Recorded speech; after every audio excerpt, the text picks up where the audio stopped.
Hi, everybody. Welcome to the Pipeline Pioneers, a SalesIntel show where our focus is to help the community learn from the experts, from the practitioners, and from the leaders as to how to generate the most optimal pipeline for their business. As we know, pipeline is the heartblood of any organization. In generating pipeline, we at SalesIntel believe is a team sport. You can't just assign BDR to generate a pipeline or marketing or AEs. It truly takes a village to come together and build a pipeline that ultimately converts into revenue. Today, I'm excited to have Jay with me. Jay, welcome to the show. Thanks for having me, Manoj. Excited to chat today. Cool. So, Jay, to kick things off, why don't you tell our community members, our listeners about yourself and the business you are with, and how in your role do you help generate or influence the pipeline for your business? Yeah, so I'm working on a couple of things right now. I have a full-time job at a company called Captivate Talent. That's a recruiting agency where I do marketing over there. And in that role, what I'm doing to generate pipeline or kind of like influence pipeline is I'm responsible for bringing in new leads to the company, whether that's through content, whether that's through events, whether that's through partnerships. I also run my own startup on the side too, an AI company for audio and video content that does a lot of text-based repurposing. And over there, I kind of handle everything. So not only am I handling the way to figure out how to drive more signups to our company.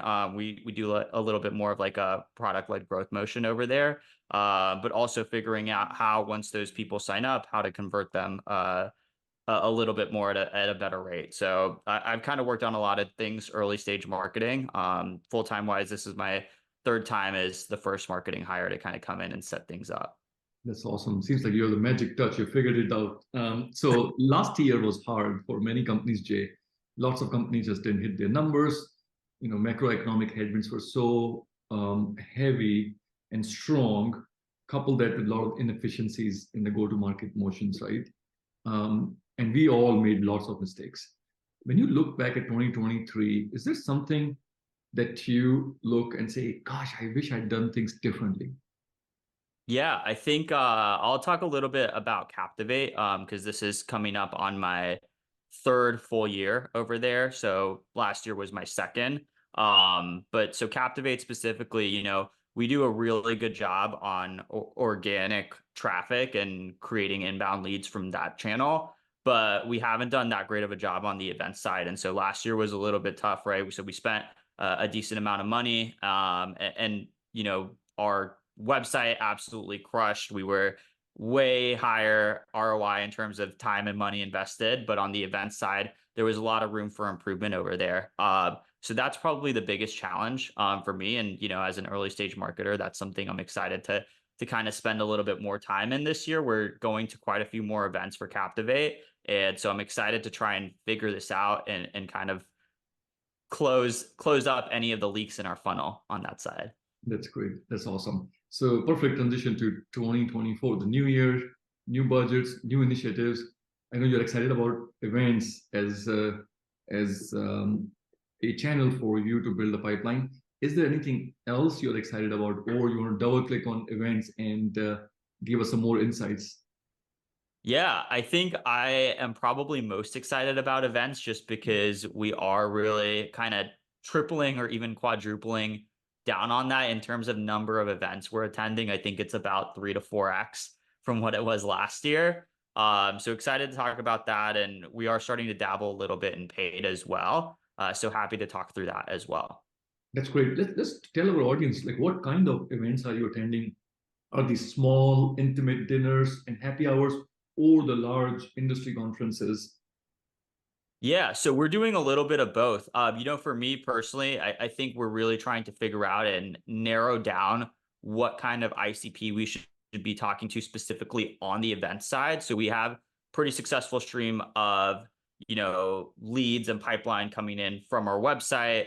But at these events, we've been trying to really figure out, hey, who do we really want to get in front of and target? I think both types of events are very valuable for us. So we find, at the bigger conferences, like obviously there's a lot more people. and you have to cut through the noise a little bit more. But it's even at the smaller conferences, there's less people, but maybe there's a higher level of either intent, or you have more of the right buyers in the room, like in that concentrated space.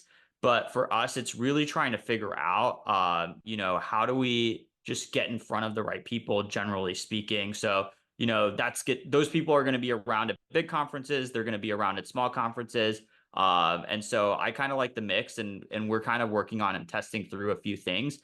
We've been spending a lot more time doing a lot of ancillary events as well around major conferences, which I find really great as as a way to basically cut through a little bit of that noise, right? You're walking around the conference hall, you're running into so many people. Not every conversation is going to be that 100% like, hey, this person can turn into future business. And not saying that that's the case, that the approach that you should be taking at these conferences, but having some sort of ancillary event as well provides an opportunity to kind of curate the audience that you want for those kinds of things. So we're experimenting a little bit in that realm as well, which is really exciting.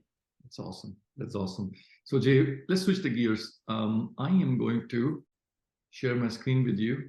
All right. So as we know, growth comes from multiple channels, right? You have, as a marketer, as a go-to-market leader, you have to invest in multiple channels and experiment to see which channel produces the best outcome for pipeline.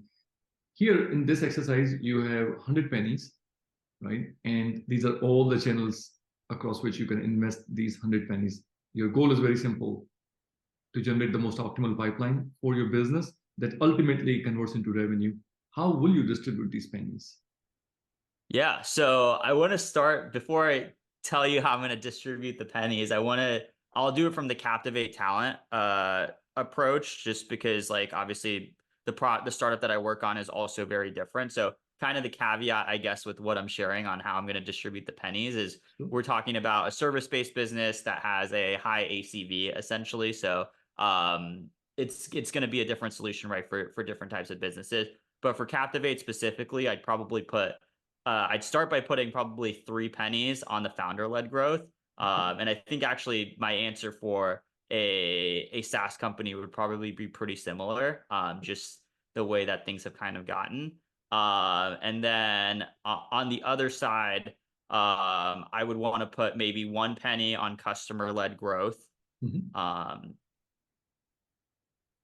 I'd also want to look at putting 1 penny on partnership-led growth. Mm-hmm. I would put 2 pennies on brand-led growth.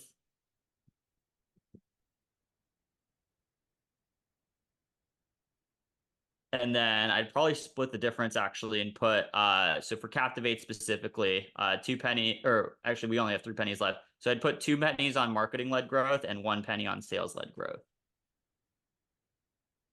Great. We talked earlier that you were doubling down on events, yet you haven't put a lot of investment on the event side. Yeah, and I think it's because a lot of it kind of funnels into how we think about events, right? It's not just like, hey, the event is a way to kind of bring through people that we've been talking to. So Yeah. I kind of want to, that's why I kind of distributed the pennies a lot on some of these other areas, because I think when you show up at the event, if you do and work on a lot of these activities, that can kind of influence directly what your outcome is at these events, because you've kind of warmed up your audience a little bit more. So that's kind of why I would split that up across there. So that way, I'm not really spending any pennies on the event-led growth, but when I show up at the event or when we participate or something like that, we've kind of already warmed up the audience a little bit. Got it. But you're investing in your marketing dollars in either sponsoring a booth or attending a conference, right?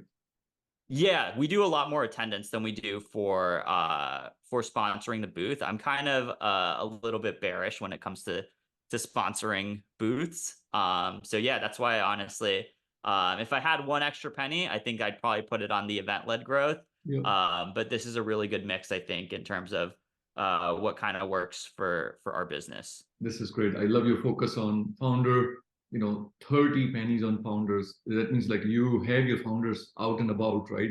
In generating the pipeline for your business, and 20 in each brand and marketing, and 10 you're distributed across customer led growth, sales, and partnership. Right?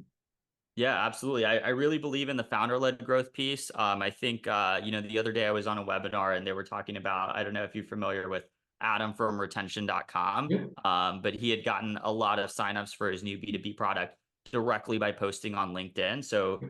very bullish on founders being able to drive a lot of pipeline and revenue for their business directly themselves.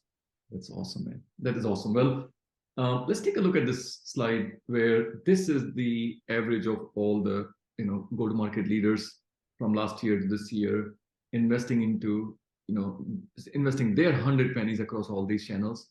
Now let's overlay your data on top of this. When you look at this chart, Jay, is this something that surprises you? Yeah, I think the biggest surprise is how much people are 40% basically spent on sales led, essentially.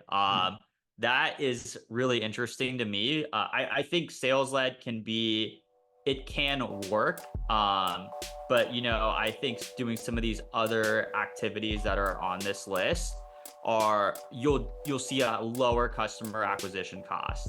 So I'm actually pretty surprised to see sales led so high. Yeah, lots of go-to-markets leaders are thinking along the same lines as you. They're shifting their dollars from hiring the BDRs to customer-led, brand-led, and the community-led. So your thinking is along the right lines. Jay, thank you so much for joining the show. I'm sure our community is going to get a lot of value from the nuggets that you shared, and I'm sure we will be reaching out to you towards the end of the year to see how your bets are playing out in the real world. Yeah, absolutely. Thank you so much for having me. Thanks, Jay.